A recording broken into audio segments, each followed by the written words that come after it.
What's up, Digidestins? This is Kyle D, better known as RideMyAvatar, and today we're going to be going over my picks for the BT10 cards. These are exciting picks, and I want you guys to tell me what your picks are for best cards in the set. So without further ado, let's dive into the video and talk about it. So first off, our number 10 slot is none other than Digimon X Antibody. The ability to have piercing on itself, being able to digivolve on top of a Digimon for free, and then when digivolving, you may play one card with Sistermon in its name from your hand or trash without paying its memory cost. Then, if Digimon is in this Digi-Evolution cards, or you have a Digimon with Sistermon in its name in play, all your Digimon get plus 2000 DP and may attack your opponent's unsuspended Digimon until the end of the opponent's next turn. So this allows for a lot of combinations going on. This card is very powerful because it's just going to allow you to swing in your Sistermons into wide boards because you're going to be producing wide boards. You'll be able to combo off, and this being able to digivolve on top of a Jesmon, let's say the starter deck Jesmon, while it blitz because you played Sistermon Seal from this new set that allows you to digivolve instantly into the next Digi-Evolution, will trigger, and it's for a reduced cost as well, and it just creates so much synergy and it allows more pressure, allows more instant abilities, so it gets a lot of shenanigans pretty quickly. So I feel like Jesmon has a lot of pressure coming in, and it's going to be very interesting to see how the deck evolves, but we'll see how you guys handle Jesmon. Next card I'm going to talk about is none other than Sukuyamon Maiden Mode. So when digivolving, you may use an option with a plug-in in its name, or a yellow option with a memory cost 5 or less from hand, ignoring its color restrictions and without paying its memory cost. Then after using the option card, instead of trashing it, you may place it on the top of your security stack face down. And then when attacking, this Digimon can digivolve into a Sukuyamon in your hand for memory cost 1, ignoring its Digi-Evolution requirements. With the hit of yellow-red hybrid, basically, I don't know how competitively play this is going to see. It's still a competitively viable deck, but with Jet Sylphie down to 1, now you don't have this crazy shenanigans being able to go twice in a climb. Now it's kind of one and done climb, and now you're not going to be cycling in multiple of the Sunrise Buster, so it feels like this card is still strong. It's going to probably do some great stuff in Sukuyamon decks, because even being able to use the option plugins is going to be very, very important. Being able to cycle those back in the Sukuyamon deck is going to be really awesome, but also when attacking, being able to digivolve into the Sukuyamon you need on top of this really does help out. So I feel like it's a good number 9 slot, and outside of that, nothing too crazy there. And then number 8 is going to be none other than Digimon X Antibody. The reason for this is because when digivolving from a Digimon, it costs 4, which is really powerful, but when digivolving one black or purple Digimon card other than Digimon X Antibody from your trash to your hand. Then when this Digimon has Digimon or X Antibody in its Digi-Evolution cards, delete one Tamer, unsuspend this Digimon. On deletion, you may play one Digimon from your trash without paying its memory cost. So being able to, one, swing in with the Dark Digimon, and then if it survives with no issues, you can digivolve into this. Now pop one of your opponent's Tamers, and it unsuspends itself. If you had enough memory, you can swing in again, and that can lead to really powerful plays. And being able to remove any Tamer in this format really does help out, even if you just have to pop your Nene yourself, because when she goes, she gains you 2 memory, which could keep it your turn as well, and that could lead to an OTK potential. So it's one of those what timing you want to be kind of cards. That's why it's kind of on this list, and being able to, on deletion, play a Digimon, be able to play the Digicross one, or play the 7-cost one that grabs 2, really does help out, and I feel like this is where a lot of the deck's power comes from. So I feel like Digimon X Antibody is kind of the way to go there. Next, my number 7 pick has to be Metal Greymon. Metal Greymon has quite a few new keywords on itself. First off, it has Digicross for 2, so that's Greymon and Metal Bergemon. So when you would play this card, You may place one of each of the listed cards from your hand or battlefield under this Digimon, also reducing the play cost of this Digimon. So if you put 2 underneath this comes in for 3, which is really powerful, but also it has material save too. So when this Digimon would be destroyed, you can place 2 of this Digi-Evolution card sources that are this Digimon's Digi-Cross requirements to the bottom of one of your tamers. So basically, you're going to be able to save those 2 sources underneath your Digimon, which really does help out, because then if you use Christopher, being able to replay them when you hard play another Metal Greymon from underneath your tamers really does help out and keep the momentum going. And then on play, this Digimon gains Rush for the turn, which allows it to swing in, which is very important and vital. Then if this Digimon Digi-Cross 3 of your opponent's Digimon with a number of Digi-Evolution cards less than or equal to this Digimon cannot attack or block until the end of the opponent's next turn. So allowing you to basically go ham. This is basically stunning their board, preventing them from attacking you. It gives you another way of control, and that's very important, especially in this format. Next, our number 6 slot goes to Omnimon X Antibody. So Omnimon X Antibody is very powerful this format, allowing red and blue decks that are playing Omnimon in them to really go off. So Omnimon X Antibody is digivolving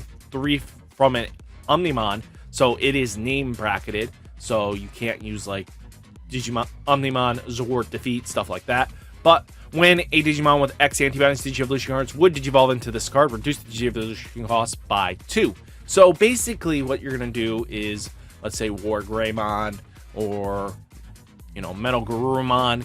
If you want to be playing this, you can use this to your advantage, because that X Antibody will reduce display cost to 1. It can memory choke your opponent, and it'll provide something really nasty. So when digivolving and when attacking once per turn, by placing one X Antibody or level 6 from this Digi-Evolution cards at the bottom of its owner's deck, reveal all your opponent's security, trash one of them, place the rest at the bottom of the security stack face down. Then your opponent shuffles their security stack. So basically, it's going to be really nasty, because now you know what your opponent has in there, and their security bomb kind of gets removed, and that's going to be very powerful in itself. I think being able to deal free damage and removing a threat that might kill this is really important, but also when digivolving, return all your opponent's Digimon with the highest level to the bottom of their owner's deck in any order is solid. I think that is going to be very important to see what they do with this card going forwards. Very powerful. So our number 5 pick, I have to give it to Minerva Mon. So this is an Olympus 12, and it's a Shaman type. So if we ever get Shaman searching ability, we should see some support for who, right? Sukuyamon, because he is a Shaman. But it has Retaliation. Opponent's turn, when your opponent's Digimon plays a Digimon, you may play 1 purple level 4 or lower Digimon from your trash without paying its memory cost. Any on-play effects on that Digimon played with this effect do not activate. So basically what's happening here is this is trying to counter all the Crossheart decks that are just playing their Digimon for a reduced cost with Rush. So now you can constantly just put up a blocker, which really does help out, because that's how that needs to go. So really solid there if you can constantly just keep the blocker up. Now your opponent can't lethal you, because you're constantly going to be at an advantage point that you have an infinite blocker. But if they deal with Minerva Mon first, then you have to be worried about that. But she does have a nice on deletion effect. So on deletion, you may, if your opponent has 2 or less Digimon in play, you may play 1 purple level 5 or lower purple Digimon, or 1 Mervamon from your trash without paying its memory cost. Mervamon comes in BT 11, which makes this deck even 1,000 times better. But being able to play a level 5 with Loop this deck is based in now really does help out. So we're going to have to see where that goes forwards.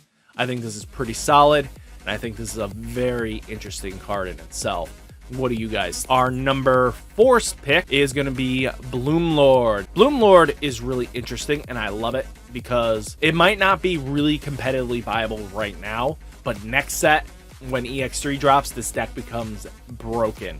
So when digivolving, you may suspend one of your Digimon, then for each of your suspended Digimon that contains plant, vegetation, fairy in its traits, gain 1 memory.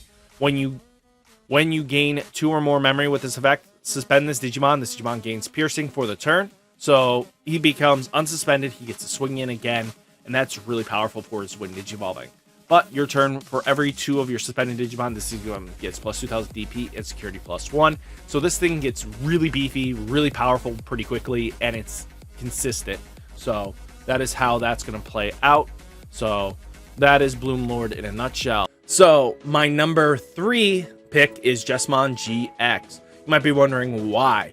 Well, this card has some merit going forwards into other decks. As long as you have Royal Knight themes, this card can definitely be the level 7 all around. So when Digivolving 5 from a level 6 Royal Knight in its trait, so you can basically play this in every deck.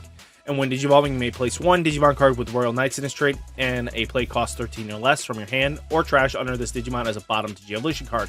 Activate one of the placed Digimons when Digivolving effect, then Blitz. So this is future-proofed. It's going to be viable. It might not seem like it's crazy strong right now, but give it time. There's always going to be more Royal Knight support. More support like that is going to mean more and more value going forwards. So I think that's how you're going to want to go about it. It's one of those cards you should be grabbing long hold. But all turns while this Digimon has a card with the Royal Knights in its trait, in its Digievolution cards, it gains piercing, blocker, security plus 1 for each. So this can get really ridiculous really quickly. I love the piercing, the blocking, the security plus 1 is a very powerful card. And I feel like it's futured. So you want to keep that in mind. Next, we're going to talk about our number 2 pick. And then we'll have honorable mentions. And then we'll get to the number 1. So number 2 has to be Venusmon. So when Digivolving, all your opponent's Digimon gains security -1.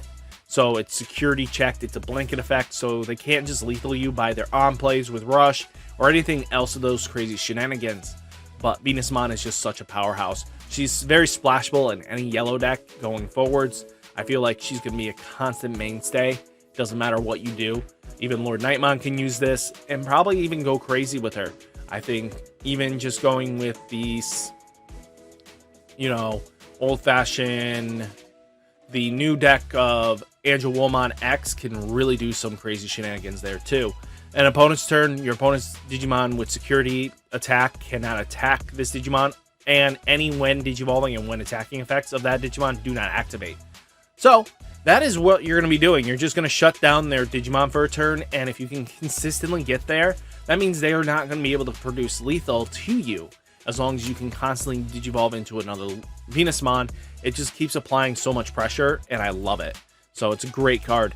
Next, let's get into the honorable mention. I got 3. First off, Conorwiseman. So Digivolving for 3 from a level 4 in its name that contains Gammamon. Really powerful. This is not really competitively over the top yet, but it needs another round of support. Your turn, once per turn, when your tamers become suspended, this Digimon gets plus 2000 DP for the turn, and if this Digimon has 12,000 DP or more, this Digimon gains security plus 1 for the turn. So it can at least get a couple checks in.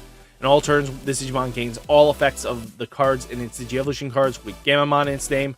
So this is going to be where the kind of make or break point is. All the Gammamon support that comes in now or even in the future is going to just boost this card's consistency. But it also has all turns Digimon gains all effects of the cards in its Digievolution card with Gammamon in its name. So retaliation, piercing, blocker, anything like that, unblockable, all that fun stuff they ever come out with, or blitz, stuff like that, you're going to just get ahead with it. So I feel like this is very powerful in general. It just needs more support. So that is an honorable mention. Next honorable mention is Balmon. So this is for Beelzemon. This card is always going to be probably solid going forwards in that deck. If they don't reprint it in the advanced deck, it's just a very solid card here. When attacking, you may trash 3 cards from the top of your deck. So really consistent milling option, but also on deletion, if you have 10 or more cards in your trash, you may play 1 Beelzemon from your trash without paying its memory cost. This is not restrictive, by the way.